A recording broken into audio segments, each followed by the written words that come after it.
again for our annual conference. And I know that he really has made an effort to be here with us this afternoon, flying here directly from ceremonies marking the 80th anniversary of D-Day in Europe. So it goes without saying that we are very appreciative of the Prime Minister's time and his ongoing engagement with municipalities. Now, the PM will offer brief remarks, and then there's an open mic Q&A, which seemed to make all of you pretty happy earlier today. And to take charge of that Q&A, we're going to have a steady hand on the tiller. We will have none other than Mike Savage, Mayor of Halifax and Chair of FCM's Big City Mayors Caucus, joining the PM on stage after his remarks. We know that you're looking forward to the Q&A. We know you've been chatting amongst yourselves about what questions you might ask, and I would simply remind everyone, as routine, of our code of conduct during the Q&A. I absolutely encourage you to ask your questions. The Prime Minister is no stranger to tough questions, but please, I urge you to make your mamas proud. Okay?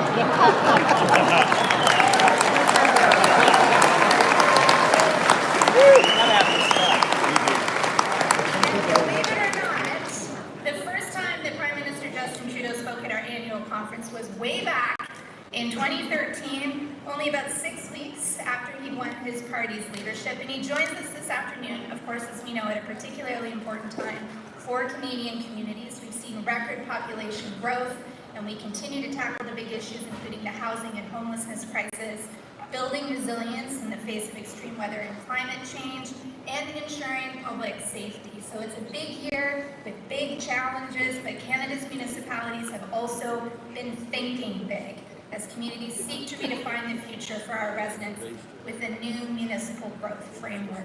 Moving forward on these issues is all based on cooperation between orders of government and on working together to build consensus on how we can achieve success. Je suis sûre que le Premier ministre nous en dira plus à ce sujet et qu'il nous partagera sa vision du rôle important que les municipalités et leurs élus joueront dans le Canada d'aujourd'hui et de demain. Alors, sans plus attendre, je vous demande d'applaudir très chaleureusement le Premier ministre, le très honorable Justin Trudeau.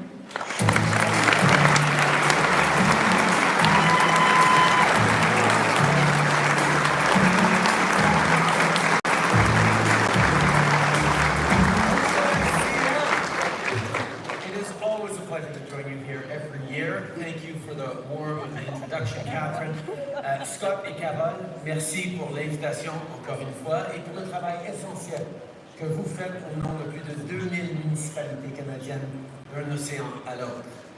Scott, I want to thank you for your leadership, and Jeff, congratulations and welcome. I'm looking forward to working with you.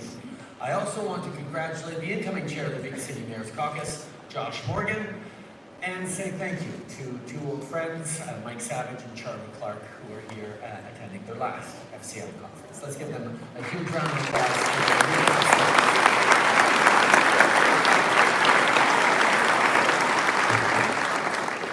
Now, the first time I addressed this conference was 11 years ago. Now, much has changed since 2013, but there's a reason I keep coming back every single year.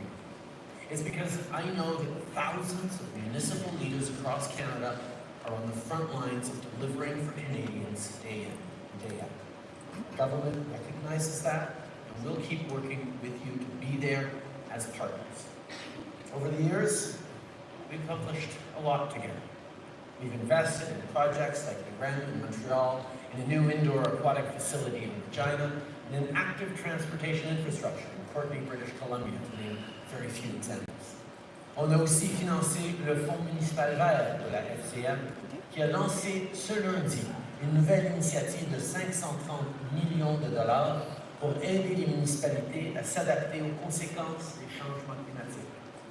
And here in Calgary, we stepped up years ago with funding for the Green Line LRT project, and just this week, the BMO Centre expansion opened with the financial support of our government. As you all well know, there's so much more work to be done. Yeah. Homelessness, climate change, l'infrastructure, le transport en commun. We are building a stronger future for Canadians, but as you know, that only works if we do it together. And nowhere is that truer than on housing. For too many Canadians, buying a home or finding an affordable place to rent is out of reach. That's why we took action and launched the most ambitious housing plan in Canadian history. A plan that will unlock almost 4 million homes in less than a decade. And a key component of this plan is the Housing Accelerator Fund. In September of last year, we signed our first agreement with Josh Morgan in London, Ontario, and just 9 months later, we have reached 179 agreements with municipalities across Canada, including one of those covering the whole province of Quebec. Halifax, for example, enacted some of the most ambitious zoning reforms in the country, up to 8 units per lot in most of the downtown core and 7 to 9-story buildings on key transit routes around Halifax's universities. That's the kind of ambition that solves this housing crisis. Les changements qu'on est en train de faire pour réduire les délais et la paperasse vont nous permettre d'accélérer la construction de centaines de milliers de nouveaux logements. Together, the Housing Accelerator Fund will fast-track more than 750,000 homes over the next decade, from St. John's to Regina, from Toronto to Victoria. My friends, while my Conservative opponent wants to rip up agreements with your communities that get homes built, while he chooses to denigrate some of the most ambitious and progressive mayors in the country by calling them incompetent, we've chosen a different path. Partnership, not punitive measures, is what's needed to make a positive difference in the lives of Canadians. Ce qu'on a fait avec des villes comme Moncton et d'autres partout au pays nous montre à quoi ressemble un vrai partenariat et un vrai progrès. Ensemble, c'est comme ça qu'on va s'attaquer à la crise du logement. And with new measures announced in Budget 2024, we're going even further in supporting municipalities to build more homes. We're investing another $400 million in the Housing Accelerator Fund to sign on with even more ambitious cities and towns. We're providing over $1 billion to expand our Reaching Home program to address local homelessness challenges, and we're launching the $6 billion Canada Housing Infrastructure Fund program that will build and upgrade critical housing infrastructure like sewage and water purification to support your community's growth. Now, let's say it out loud. There are conservative premiers out there who don't like these critical federal investments. They don't like them because they want to cut off the relationship between municipalities and the federal government. They want to prevent you from taking bold action. They want to sit on their hands while young Canadians plead to have the same access afforded to every generation that came before them. To be clear, our government is always going to be there for Canadians. Being there for Canadians means being there in full partnership with all of you.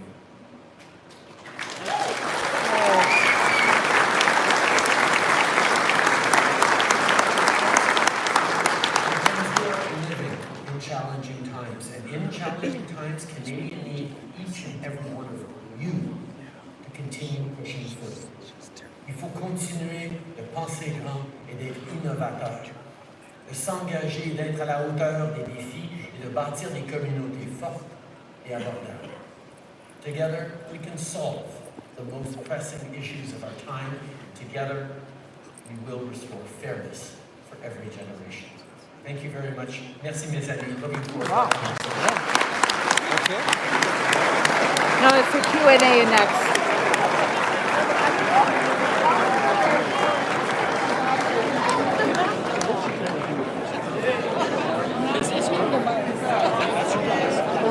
Get those questions. We'll be like, how's everybody doing? Thank you for joining us today. I know you've traveled a long way to make it here to be with us this afternoon, and we appreciate not only your willingness, but it was your idea to come out and take questions from this audience, and I know that we're all appreciative of that and looking forward to it. So I'm going to ask the first, how about that? I'm going to ask the first question. So, what do you think of Halifax?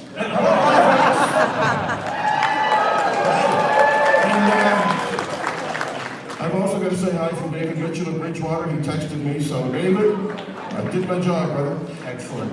I'm going to ask you one question. David, I saw a Michelin executive the other day who was very excited about Bridgewater as well. So yeah, we're working on that. He was in France. He was pushing a veteran in a wheelchair. He was there sponsoring or something. He said, "Oh, we love Nova Scotia." I'm like, "Oh yeah, David's going to love to hear that." So awesome. There you go. That's awesome. I'm going to ask you a question I've heard you ask twice today already in the 2 meetings that you took before this. And this is something that we're really focused on at FCM, as you know, and we put out a paper on this week. We love the Canada Housing Infrastructure Fund. It validates what FCM has been saying for a long time, that you can't build housing or support local economies without investing in vital infrastructure. We're all working to grow housing supply, to renew infrastructure, to promote public safety and build more resilient communities in the face of extreme weather. We have limited means, as you know. Property tax is an outdated way of raising revenue, and development charges are not up to the scale of what municipalities need to support and deliver to Canadians. So this question is, do you support the idea of all orders of government working together to develop a new growth framework that would support the quality of life for Canadians, and would you be prepared to help convene a national discussion with all orders of government on this really important topic? Prime Minister. First of all, Mike, I want to thank you for giving me the opportunity to take questions from people here, because the most important thing, I mean, yes, 11 years ago I showed up, gave a big speech, and everyone was like, okay, that's great. It's not just about the speeches. What I've discovered over the past almost dozen years of engaging and working in partnership, not just here at FCM, but with all of you across the country, is it's the conversations, it's the ideas, it's the solutions that you're putting forward, because you are right there on the front lines of supporting Canadians, investing, living in the communities alongside them, and responding to a variety of challenges across the country. The municipal order of government is unbelievably important in building a stronger Canada. So I'm so glad to be here to hear from all of you and talk with all of you, as I did through 2 sessions and now a third big public session where there's about 90 people at the mic. So I'm going to try and be very quick in my answers. Yes, I support the idea of a municipal growth framework. There's no question about it. But I've been supporting this idea for 10 years now. We stepped up in 2015 as a federal government to say the federal government needs to get back in the business of investing directly in municipalities. And we did. We not just continued with now the Canada Community Building Fund, the former gas tax transfers up to $2.4 billion a year.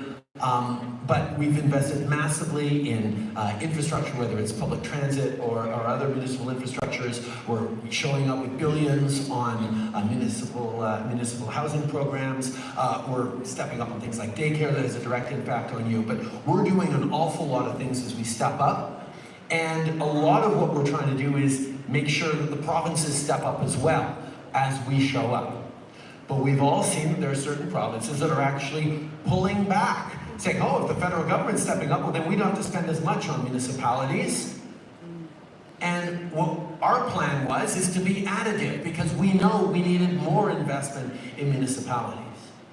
So yes, as a federal government, we will always be there to look for doing more, to try and invest more, to make sure that you're able to deliver the services that Canadians rely on. Because what's the proportions? You deliver 90% of the services on 20% of the revenue or something like that. You need to be able to do more for cities, and the federal government can be there, but we need the provinces to be there as well. I mean, right here in Alberta, the provincial government has decided that no, not only do they not want the federal government to be investing in their municipalities, it should be illegal for the federal government to invest in their municipalities. It's not like they're planning on replacing that lost revenue from the federal government. That'd be an entirely different story. That's in the wrong direction.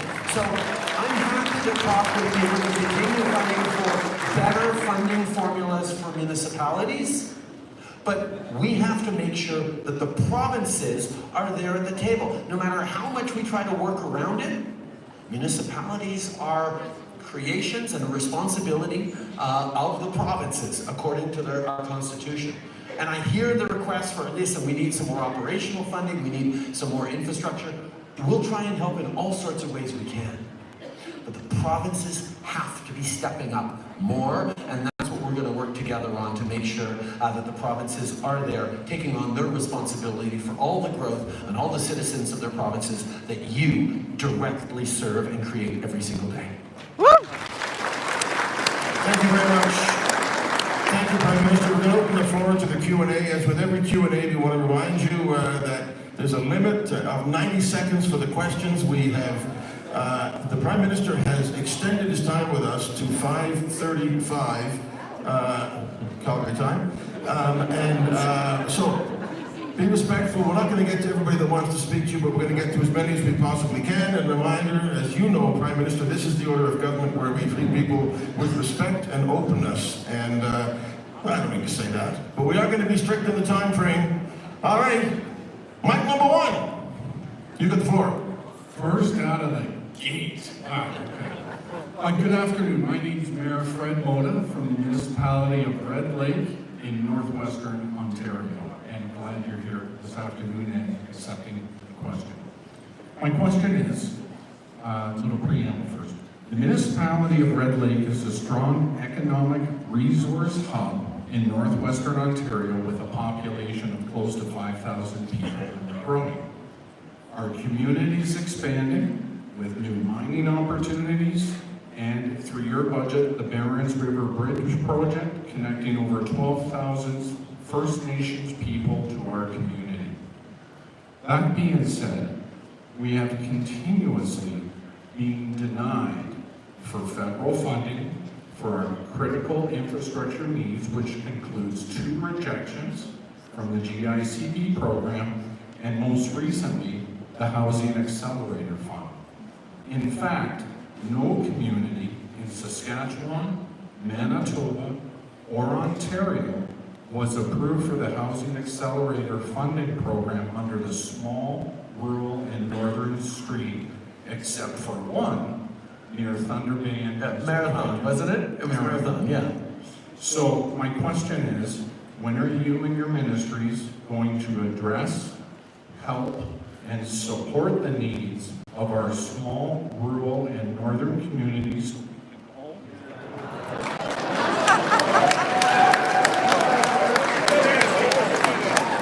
Excellent question.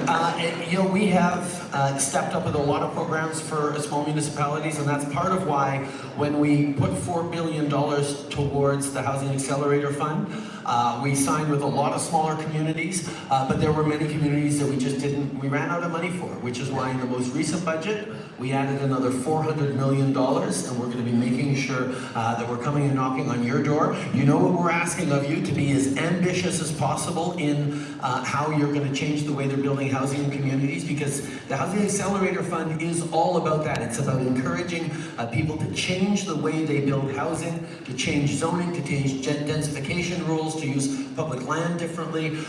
This is the pressure that we're putting on the entire system across the country, and if you're showing up with that, we'll show up with money to sign a deal. Thank you very much. Thank you very much. Number 2. Hello. The question is, over the last 10 years, you've added over $1 trillion in debt to our national economy. That comes along with a price tag of approximately $32.3 billion in debt servicing costs per year, which if we divided that money between every municipality in Canada, every single municipality, small and large, would have an additional $9 million. And since we all know that the budget will not balance itself, when are you going to balance the budget?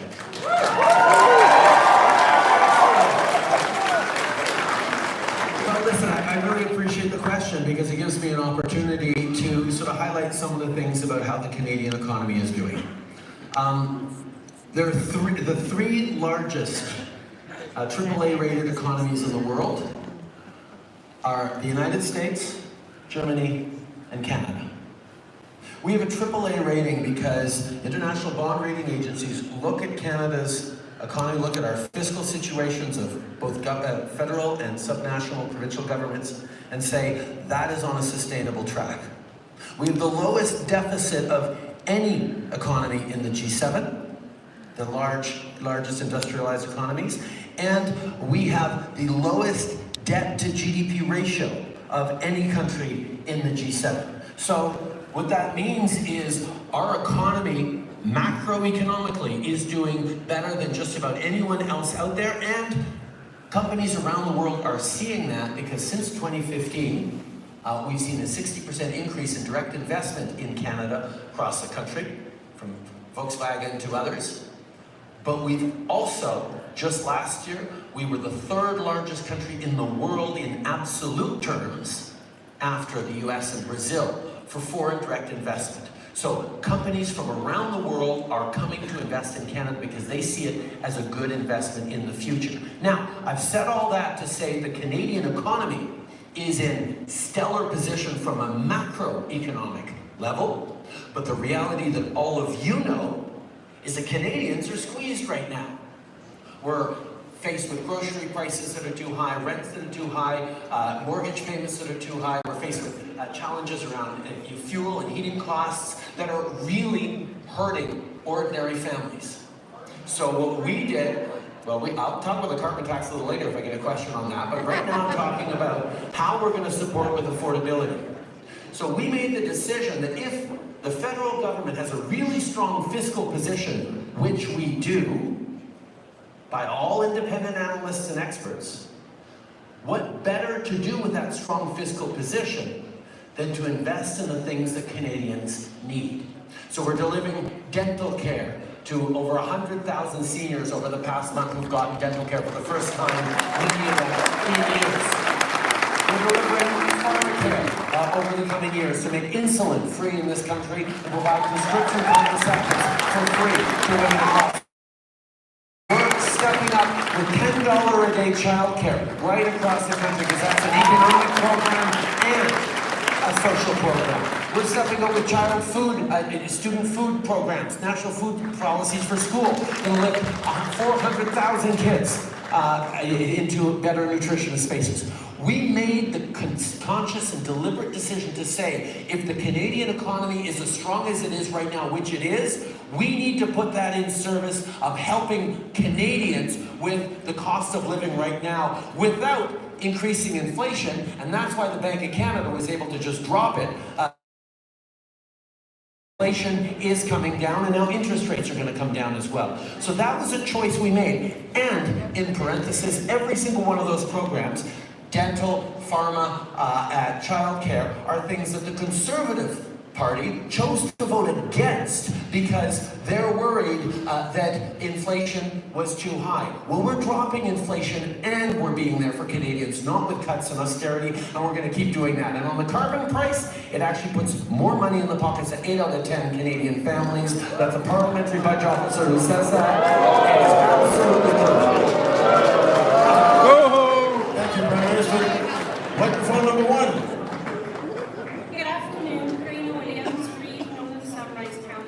Prime Minister, I would like to know if you have been in person to the northeast region of Alberta to actually see our oil and gas industry.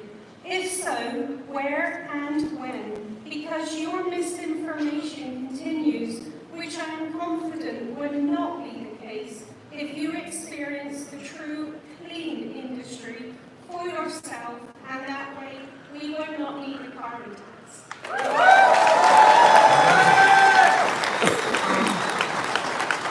I visited Fort McMurray and the oil sands many times over the years, but I haven't been to that particular region. You're absolutely right. But I do know how important the energy industry is to this country. And I say energy writ large because oil and gas has been a strong driver of the national economy for many, many decades. When Alberta does well, Canada does well. And that's just the basic truth. And that's something that we need to make sure we're continuing. The issue, though, excuse me, ma'am, the issue is that the world is choosing to reduce its carbon emissions right now. Investment is flowing where carbon emissions are being reduced. And we want to make sure that we continue to be part of providing energy solutions to the world. The oil sands were a technological innovation to get energy out of the oil sands. It took technology to figure it out. There's a technological problem we're having right now of reducing carbon emissions around the world because the world is warming at an alarming rate. We need to respond to the challenges of climate change, and quite frankly, we need to make sure that the energy industry in Alberta is not just able to reduce its emissions, but able to innovate so there are more good jobs for Albertan energy workers for decades to come, even as the world becomes less reliant on oil and gas. That is the situation we're facing right now. It's not me who's decided that the world is changing the way we consume energy. That's happening. And if Alberta and Canada are going to be part of that transformation and indeed benefit from continuing to provide energy to the world, we have to continue to invest in transforming and reducing our emissions while we continue to provide energy to the world. And the price on pollution, the carbon tax, is an important part of that. It has been designed so that 8 out of 10 families get more money back every year from that price on pollution than it actually costs them. That's the core math of it. It's a way of driving down our emissions while we prepare for a stronger economy of the future. And I know Albertans want to protect our environment for future generations like all Canadians do, and that's what we're going to continue to do together. Thank you very much, Member Tim. Thank you very much. It's Dorothy McKay from the City of Waterloo. Thank you for being here and taking our questions. Really appreciate the opportunity. A couple of things just on getting use of my preamble. We need continued investment in higher order transit, but we also, we're an urban municipality, but we need transit, and our property tax system simply can't afford to connect to help our rural communities connect to us, to build the GO train services. We need to build the second stage of our ION. We need federal support for that. But my question is around, I'm glad you mentioned housing and homelessness. We know that communities across Canada are struggling. In 2021, you had, in a health mandate letter, you had indicated that there would be a commitment to ongoing permanent funding through the for mental health through the Healthcare Act. And I'm just wondering, we need the support. We know that people who are on our street with lived experience, municipalities are trying to pick up the load. We need support, particularly for people with mental health and addictions. Are you committed to bringing forward that support from 2021? Thank you so much. No, thank you very much. First of all, thank you for mentioning the need to continue to invest in public transit. That's why we're creating a $3 billion ongoing permanent public transit fund, so municipalities, large and small, can plan for the future over the coming years and decades, which we know matters when you're talking about public transit investments. Around mental health and mental health as healthcare and addiction support, in last year's $200 billion worth of health investments for the provinces over the next 10 years, we made a specific investment in mental health as one of those core priorities. One of the challenges we faced as a government is in 2015 we announced $5 billion for mental health funding. And when we signed deals with the provinces a year or two after that, we flowed $5 billion worth of mental health funding, and we heard from folks on the ground that that didn't get to the mental health programs. It certainly was invested in priority areas for each province across the mental health, across the healthcare system, but didn't necessarily target mental health. So one of the things we did this time when we negotiated health accords with the provinces is we're putting in requirements around data, around rigorous, comparable, transparent data collection that will allow comparison within a province, but also across provinces on outcomes, including for mental health, time of accessing mental health services, the kinds of services people get. It's an investment that we hope, because we can't tie direct strings to healthcare funding, because provinces deliver healthcare in different ways across the country, but we can make sure that through proper, disaggregated, rigorously collected and compared data, we can share outcomes with Canadians so they can see where that money is going, where those investments are actually making a difference, and those investments will be, we hope, transformative as provinces step up to deliver better mental health care for Canadians right across the country. Thank you for your question. Thank you, Prime Minister. Number one. Hello, Prime Minister. Thanks for being here. My name is Lindsay Koch. I'm a councillor in the city of Kenora in northwestern Ontario. For decades, the people of Grassy Narrows have dealt with the ongoing impacts of colonialism and poisoning of their water from the paper mill, dumping mercury into the English Waterloo River system. A flourishing community that lived and thrived off water and fish systems has faced neurological and community poisoning by mercury. Despite meager attempts, remediation has never been adequately addressed. Today, chemicals are still being dumped into the water, further exacerbating the mercury in the ecosystem. Despite the promise by the federal Liberals to address clean water across the country, Grassy Narrows remains on a boil water advisory today, with research showing the link between poisoning and high youth suicide rates. How do you think a First Nation community like Grassy Narrows is impacted when their elders die early due to mercury poisoning and their youth die by suicide due to mercury poisoning? And what are the government's plans to not only prevent these tragedies, but also to hold companies accountable for their environmental harms and help the people of Grassy today?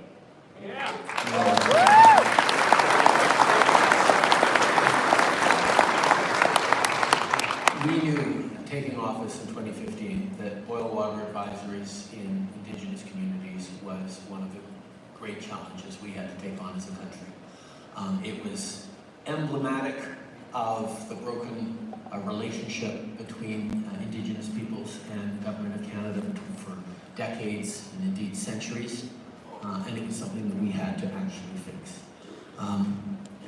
We have moved forward significantly on that. We'll get to Grassy Narrows in a moment, but we had 109 long-term boil water advisories in place when we took office in 2015. We have now lifted about 145 of them.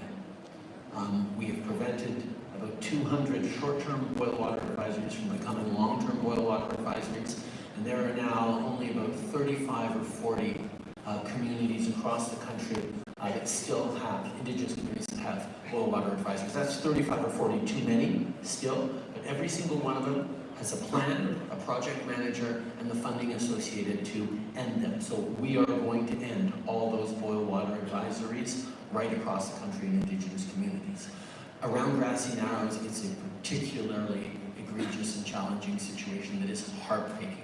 Speaking with kids and elders from there, hearing their stories is just gut-wrenching. That's why the federal government is working with the community, will continue to work with the community to clean, to protect, and to move forward. It is not an easy situation, as everyone can imagine, but it is something that we are continuing to work on, and we will continue to be there. Thank you. Thank you. Folks, we're probably going to have only time for two more questions, I'm thinking. I'll go to mic number 2. Thank you. I'd say, hello, Mr. Prime Minister. The question is in relation to the one you just heard. First, I'd like to acknowledge what a privilege it is that I get to speak with you today. I am Tony Hand, City Councillor for Prince Albert, Saskatchewan. That is a job the residents of Prince Albert selected me for the past 4 years. A job I humbly accepted, and I hope I get entrusted with it again. But here, with you, I want to address something more close to my heart, something that is a part of my heart. I want to say I'm a proud Indigenous man and a member of Black Laurent Indian band. I arrived here in this beautiful city on the eve of a terrifying water maker. I was happy to see the quick and comprehensive response, but it also brought me much sadness. I was reminded of my friends living on reserves in Saskatchewan, my family in Manitoba, who can't turn on their taps and pour themselves a glass of water, ever. I know adults who have never been able to pour themselves a glass of water from the tap in their own home. Here in Calgary and in my home in Prince Albert and in many non-Indigenous communities in Canada, really, having clean water in every kitchen and bathroom is considered necessary. In very many Indigenous communities, for very many of my friends and family, it's nothing short of a luxury. My question to you is this: why is this okay? In this beautiful, wealthy, developed, free country, why is it okay for my people to go without water? And I know that work is being done, but I also know that it's being done at the speed of molasses. It's not considered an emergency, not like the water being breakage.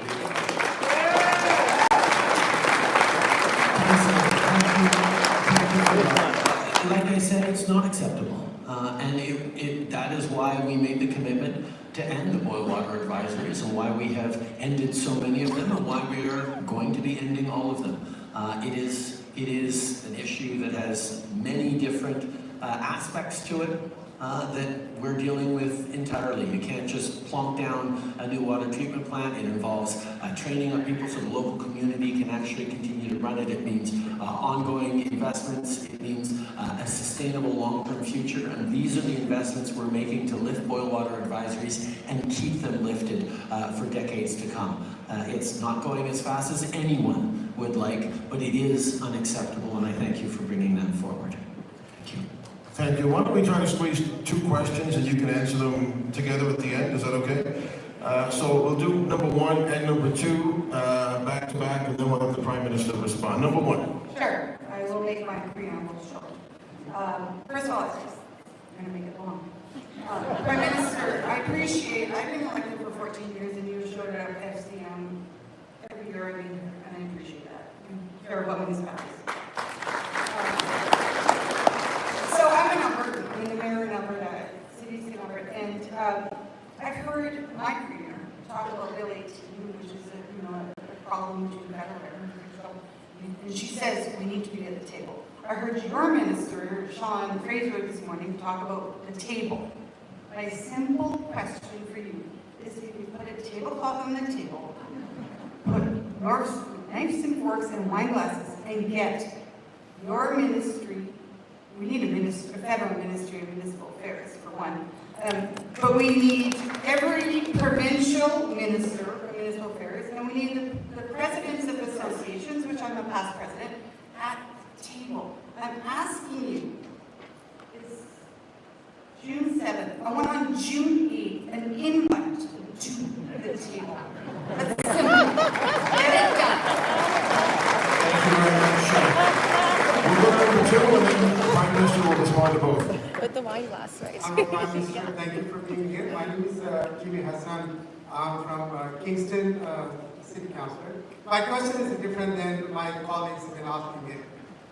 With many other problems, the Ontarian and the Canadian are suffering with shortage of family health physicians.